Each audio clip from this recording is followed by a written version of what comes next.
Rationing ব্যবস্থায় নতুন দিগন্ত। এবার থেকে রেশন কার্ডধারীরা মাত্র 117 টাকায় পাবেন নিত্য প্রয়োজনীয় সামগ্রীর বিশেষ প্যাকেজে থাকছে মসুর ডাল, চিনি ও লবণ। মসুর ডাল 1 কিলো 69, চিনি 38 এবং লবণ প্রতি কিলো 10 টাকা করে পাবেন রেশন কার্ডধারীরা। আজ গুয়াহাটিতে এক বর্ণাঢ্য অনুষ্ঠানের মাধ্যমে এই জনমুখী প্রকল্পের সূচনা করেন মুখ্যমন্ত্রী হিমন্ত বিশ্ব শর্মা।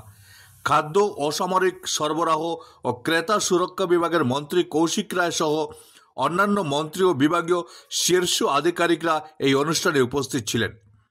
এই উদ্যোগের ফলে রাজ্যের গরিব ও দুর্বল অংশের মানুষজন অত্যন্ত স্বল্প মূল্যে অত্যাবশ্যকীয় খাদ্যদ্রব্য সংগ্রহ করতে পারবেন, যা খাদ্য সুরক্ষায় এক গুরুত্বপূর্ণ পদক্ষেপ। মুখ্যমন্ত্রী জানিয়েছেন, আগামী জানুয়ারি মাস থেকে এই নিত্য প্রয়োজনীয় প্যাকেজ 100 টাকায় পাবেন রেশন কার্ডধারীরা।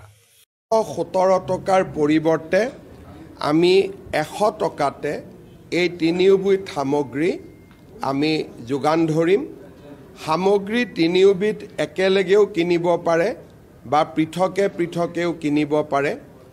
অসমৰ 70 লাখ পৰিয়ালে এই আঁচনিটোৰ পৰা উপকৃত হ'ব আৰু ইয়াত কোনো সিলেকশন ক্ৰাইটেৰিয়া নাই। যাৰে ৰেশন কাৰ্ড আছে তেওঁলোকে এই আঁচনিটোৰ সুফল লাভ কৰিব পাৰিব। আজি আমাৰ অসমত প্ৰায় 34,000 ৰেশন কাৰ্ডৰ দোকান আছে, সুলভ মূল্যৰ দোকান আছে। প্ৰতিখন দোকানতে আজি একোটা অনুষ্ঠানৰ আয়োজন কৰা হৈছিলে।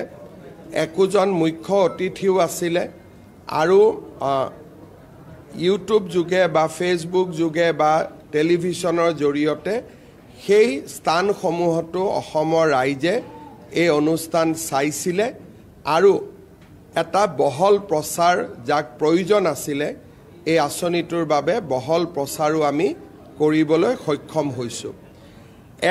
এই মাহত আমি 10ৰ পৰা 20 তাৰিখলৈকে সামগ্ৰীখিনি দিম, কিন্তু অহা মাহৰ পৰা 1 আৰু 10 তাৰিখৰ ভিতৰতে চাউল, দালি, চেনি, নিমখ এই গোটেইখিনি আমি ৰাইজক উপলব্ধ কৰোঁ।